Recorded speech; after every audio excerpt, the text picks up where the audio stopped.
یہ مجالس جو برپا ہو رہی ہیں، خدا ان لوگوں کو توفیق دے کہ سید الشہداء کا ذکر ہوتا رہے، اور وہ جو اجازت دیتے ہیں اور ان مجالس کو ہونے دیتے ہیں، ہم ان کو یہاں سے پیغام بھیج رہے ہیں کہ ان مجالس کے صدقے میں آپ کی حکومت بھی باقی رہے گی، اور یہ تمام کی تمام مجالس کے صدقے میں یہ شہر، یہ ملک آپ کے یہ پھلتے پھولتے رہیں گے۔ جہاں جہاں ذکر سید الشہداء ہوتا ہے، اس ذکر کی برکات نازل ہوتی ہے، چاہے وہ کسی بھی ملک میں ہو رہی ہوں، اس کی اپنی برکات ہیں۔ تو بہرحال کہ جتنے بھی حکمران ہیں ان کو یہ بات واضح رہے کہ ان مجالس کی بے انتہا برکات ہیں، جو انہیں خود اندازہ نہیں ہو رہا ہوگا کہ ان مجالس کے صدقے میں انہیں کیا کچھ نصیب ہو رہا ہے۔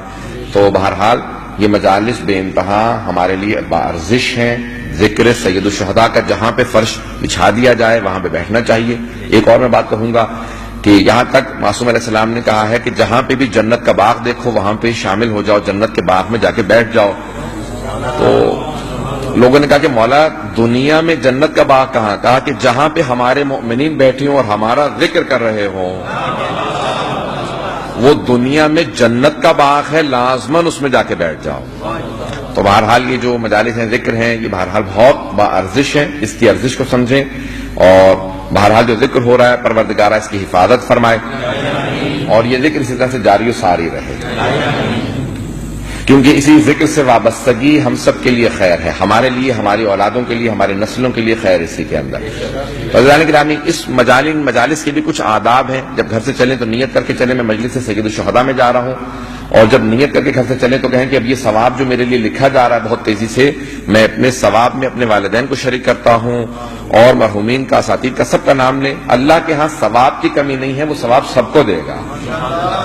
اور جب چلیں تو انشاءاللہ آداب کے ساتھ اس طرح سے چلیں۔ چند ایک باتیں کہوں گا انشاءاللہ، کیونکہ لاسٹ مجلس ہے، تھوڑی سن لیجیے۔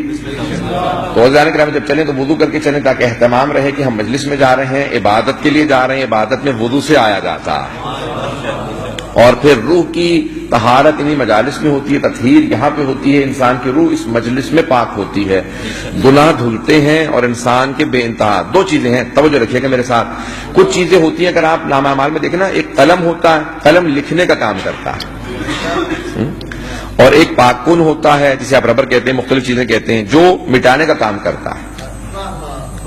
اگر پہنچ رہے ہو، کچھ چیزیں لکھنے کا کام کرتی ہیں، کچھ چیزیں پاک کرنے کا کام کرتی ہیں، کچھ ایسے نیکیاں ہیں جن سے آپ کے نامہ اعمال میں ثواب لکھے جاتے ہیں، کچھ ایسے نیک اعمال ہیں جس کی وجہ سے گناہ معاف کیے جاتے ہیں۔ اور کہا جاتا ہے کہ درود سب سے زیادہ جو ثواب ہے نا وہ صلوات کا ہے۔ صلوات میں یہ ہے کہ اس میں ثواب بھی لکھا جاتا ہے، گناہ بھی معاف کیے جاتے ہیں۔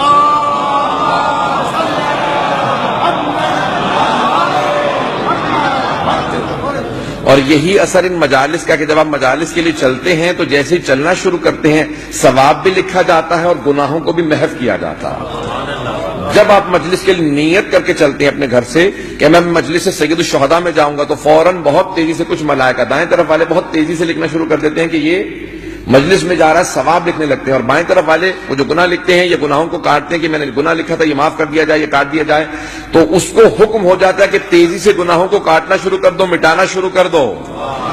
تو جیسے مجلس کے لیے چلتے ہیں دونوں کام شروع ہو جاتے ہیں، نیکیوں والا نیکیاں لکھنا شروع کرتا ہے، اور جو گناہوں کو لکھنے والا ہوتا ہے وہ گناہوں کو پاک کرنے لگتا ہے۔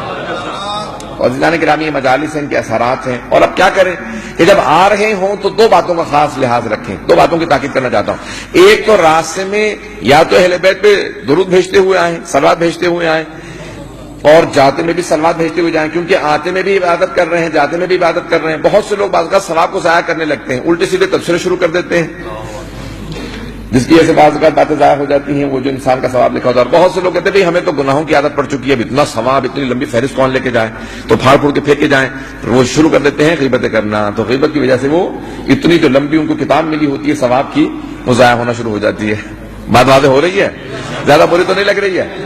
ابھی آخری مجلس سے میں نے کہا اس میں پیش کر دوں اب یہ، اور بہت دیکھیں جو ثواب کی آپ کو ملی ہے نا، پوری کتاب ملی ہے، اس کو ساتھ لے کے جا رہے ہیں تو اس کو ضائع نہ کیجیے۔ جس کی آپ غیبت کر رہے ہوتے ہیں نا، اگر مومن ہو، اہل ایمان ہو، عزادار ہو، تو سارا ثواب اسے منتقل ہو جاتا ہے۔ اب جسے آپ نقصان پہنچانا چاہ رہے ہوتے ہیں اسی کو فائدہ پہنچا رہے ہوتے ہیں، تو اس لیے کوئی کسی کی غیبت نہ کریں۔ اب ہمارے یہاں کینیڈا میں ایک صاحب، کبھی آپ کے بیٹے کی شادی کہاں، کہنے لگا وہ یہودی سے اس نے شادی کر لی، کیوں، کیا ہوا؟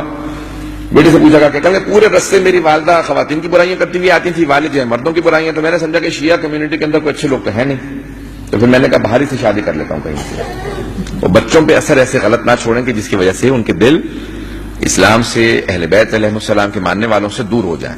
اتنی اچھی کوشش کیجئے الفاظ پیش کرنے کی کہ تمام بچے ان کے دلوں میں دوسرے مومنین کی محبت بڑھتی چلی جائے۔ یہ بات واضح ہو رہی